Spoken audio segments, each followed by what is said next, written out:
आज के वीडियो में हम एक ऐसे राजा के बारे में जानेंगे जिन्होंने रावण से भी कर लिया था।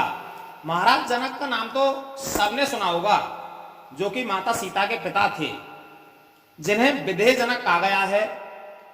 उनके ही कुल में उनके 4 पीढ़ी पहले एक राजा हुए थे जिनका नाम था चक्रवेन। वे बड़े ही धर्मात्मा, प्रजापालक और स्वावलंबी थे।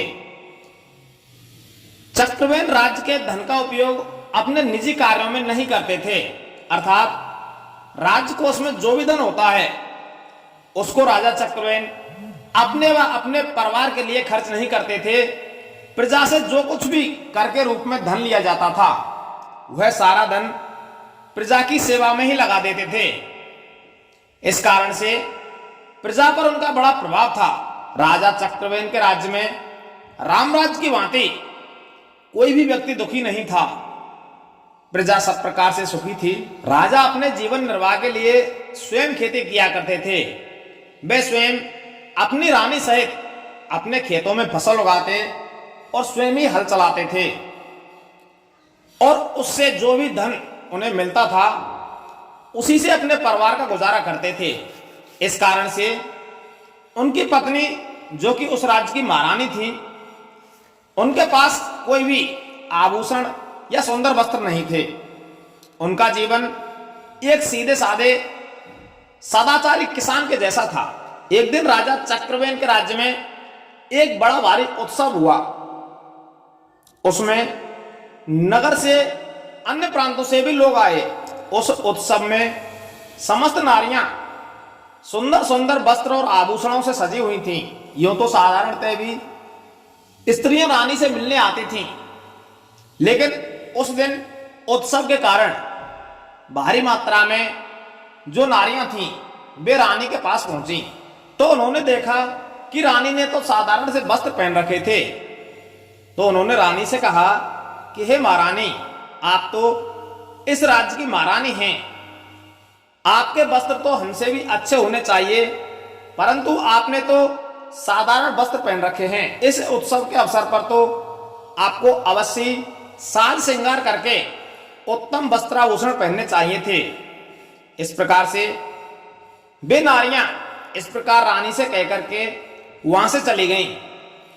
इधर रानी को उन स्त्रियों की बातें चुभ गईं। शाम को जब राजा अपने महल में आए तो रानी ने सारी बात राजा को बताई और कहने लगी कि आज मुझे नगर की साधारण स्त्रियों के सामने शर्मिंदा होना पड़ा है।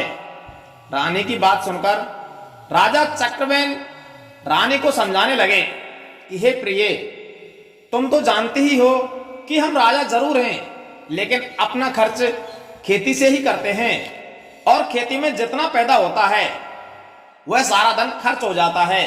प्रजा का धन हम अपने खर्च में नहीं लेते, तो ऐसी स्थिति में हम आपके गहने कैसे बनवाएं।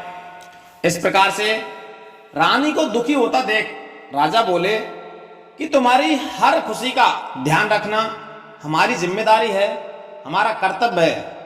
अतः हम आपके गहनों का इंतजाम अवश्य करेंगे, तुम चिंता ना करो। इस प्रकार रानी को समझा बुझाकर राजा ने अपने एक दूत को अपने पास बुलाया और उससे कहने लगे कि तुम लंकापति रावण के पास जाओ और उससे कहना कि राजा चक्रवेन ने तुमसे कर मांगा है और कर के रूप में सोना देने का कष्ट करें। राजा के कहे अनुसार दूत रावण के पास पहुंचा और रावण से राजा चक्रवेन के लिए कर मांगने लगा। दूत के मुख से कर की बात सुनकर रावण जोर से अट्टहास करके हंसते हुए बोला कि देखो, संसार में मूर्खों की कमी नहीं है। एक ऐसा भी मूर्ख है जो मुझसे भी कर मांग रहा है। जिस लंकापति रावण के भय से तीनों लोग कांपते हैं, भला कोई राजा उससे कर कैसे मांग सकता है? ऐसी मूर्खता कैसे कर सकता है? इस पर राजा चक्रवेन का दूत बोला कि हे रावण, तुम्हें कर तो देना ही पड़ेगा, स्वेच्छा से दे दो तो बड़ी अच्छी बात रहेगी। दूत के इस प्रकार कहने पर रावण क्रोध में आग बबूला हो गया और बोला कि हे मूर्ख, तू मेरे सामने खड़ा होकर मुझसे ही इस प्रकार की धृष्टता कर रहा है। लगता है तुझे तेरे प्राणों से मोह नहीं रहा। शायद तू मेरे बारे में जानता नहीं है। यदि कुशल चाहता है तो यहां से चला जा। उस समय वह दूत वहां से चला गया। रात्रि में जब रावण अपने महल में पहुंचा तो दिन भर की सारी घटना मंदोदरी को सुनाई और कहने लगा कि दुनिया मूर्खों से भरी पड़ी है। आज दरबार में राजा चक्रवेल का दूत आया था और मुझसे कर के रूप में सोना मांग रहा था। तो मंदोदरी बोली कि हे स्वामी, आपने कर दिया कि नहीं, वह बताओ। तो रावण बोला कि हे मंदोदरी, तू भी उस दूत की तरह पागल तो नहीं हो गई है? अरे भला लंकापति रावण किसी को कर देगा जिसके महल में सारे देवता बंदी बनकर रह रहे हैं? तो किसी साधारण राजा की औकात ही क्या है जो रावण से कर मांगे?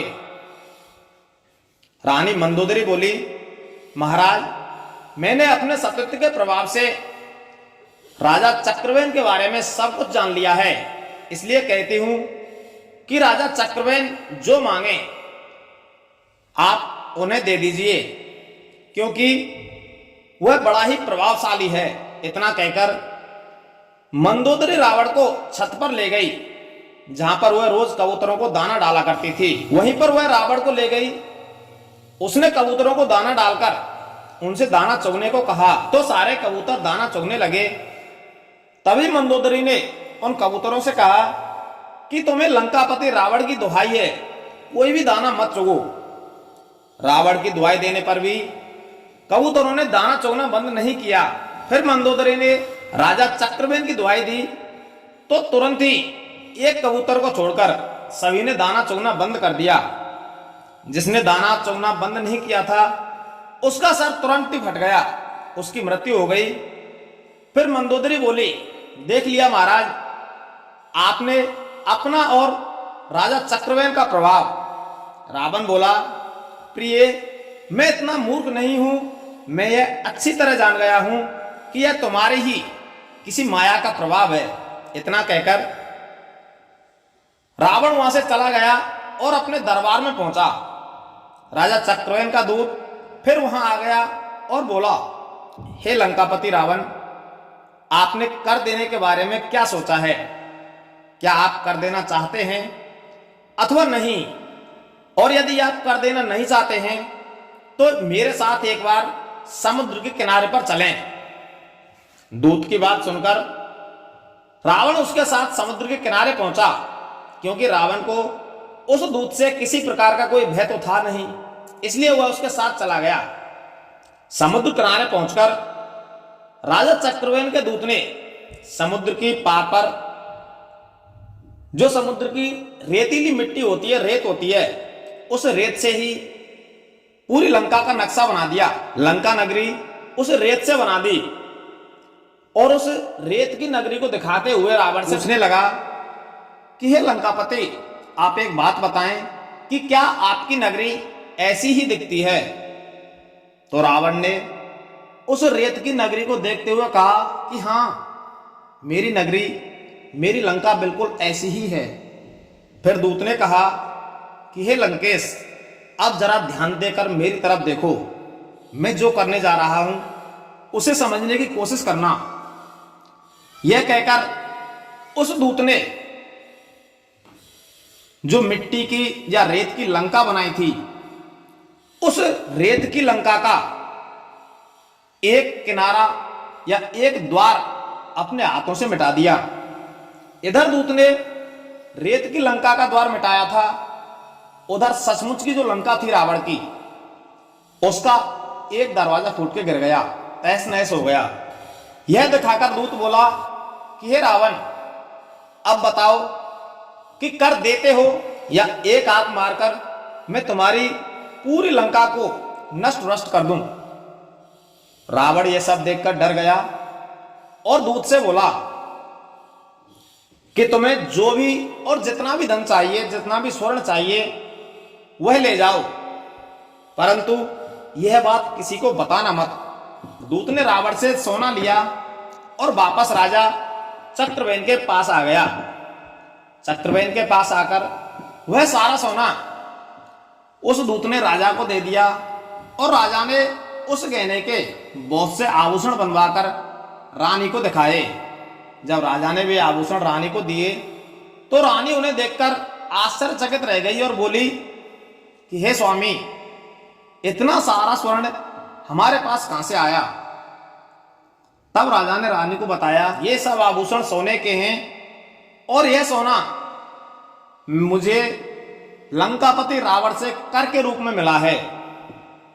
तो रानी सोचने लगी कि मेरा पति तो इतना प्रतापी है जिसको लंकापति रावण भी कर देता है, इतने महान पति के होते हुए मुझे स्वर्ण आभूषणों की क्या जरूरत है। इस प्रकार सोचते हुए रानी ने सारे स्वर्ण आभूषण वापस कर दिए और राजा ने भी वह धन अपने पास नहीं रखा और वापस लंका भेज दिया।